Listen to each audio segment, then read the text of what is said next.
এই দুনিয়াতে যখন কেউ প্রতিবার কোনো বাটন টিপে তো কিবোর্ডের ভিতরে থাকা ছোট ছোট মানুষ একটি স্কোয়াড করে, কিন্তু দুর্ভাগ্যবশত এই লোকটি একটি গেমার যে নাকি সারাদিন কিবোর্ডে টিপাতেই ব্যস্ত থাকে।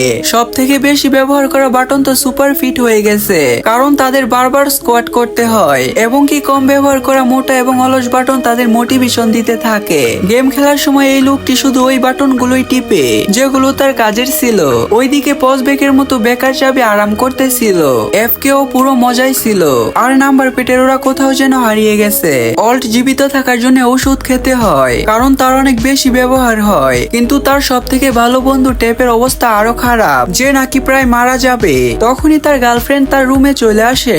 সে নার্ভাস হয়ে অল্ট এবং ট্যাপ ক্লিক করে দেয়, আর বেচারি ট্যাপের শেষ পর্যন্ত মৃত্যু হয়ে যায়। সবগুলো বাটন চুপ হয়ে যায়, তাদের সব থেকে পরিশ্রমী সাথী মারা গেছে। পুরা কিবোর্ড রাগ করে চিল্লায়, কিন্তু তখনই সে আবার অল্ট এবং ট্যাপ ক্লিক করে যেন গেম লুকাতে পারে। তখনই ট্যাপ আবার জীবিত হয়ে যায় পুরা চ্যাট ভাইপের সাথে, কিন্তু তখনই লোকটির নজর কিবোর্ডে পড়ে যেটা এবার পুরোপুরি নষ্ট হয়ে গেছে। কিছু না ভেবে সে এটি ডাস্টবিনে ফেলে দেয়। তাই এটা মনে রাখিও, কিবোর্ডের সাথে ভালো ব্যবহার করিও। প্রতিবার যখন একজন খারাপ হয়ে যায় তো তার ভিতরে থাকা সবাই সবসময়ের জন্য পিছনে চলে যায়। যাওয়ার আগে কে কে মোবাইল এবং পিসি চালাও লাইক করে কমেন্টে জানাও।